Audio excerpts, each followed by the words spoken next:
c'est un procès qui se déroulera à huis clos alors que c'est une affaire d'intérêt public. Et là-dedans, Mickaël Paty souhaite comprendre tout un écosystème consisté par l'islamisme de certains et la complaisance d'autres, qui a permis une succession funeste, une association fatale de petites lâchetés, de gros mensonges, de calomnies, d'ententes, de complicité, de soutien, sans lesquels Samuel Paty serait encore en vie.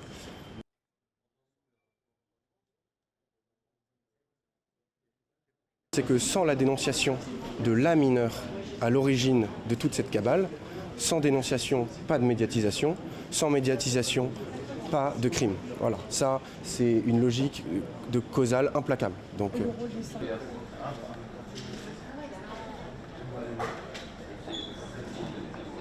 et ces 5 mineurs devront s'expliquer sur les raisons qui ont fait qu'ils n'ont alerté personne. De fait, Samuel Paty aurait pu être sauvé si pendant ces plus de 2 heures au cours desquelles le terroriste se trouve devant le collège, ils avaient ne serait-ce qu'alerté quelqu'un. Voilà.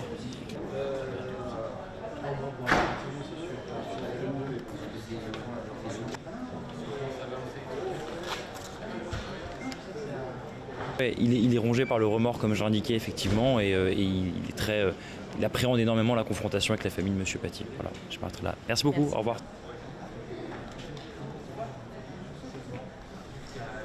Absolument, il ne savait évidemment pas le projet criminel, mais il ne savait pas non plus le projet même de commettre des violences à l'encontre de M. Paty. Ce simple projet pour lequel il est renvoyé d'ailleurs aujourd'hui, il n'en était pas non plus informé évidemment.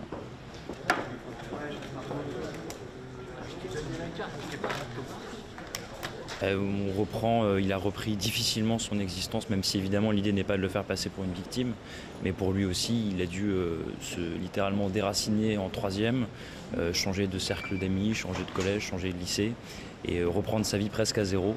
Donc évidemment, ça a été difficile pour lui, mais cette période et cette page est l'occasion aussi pour lui de repartir finalement à l'issue de ce procès.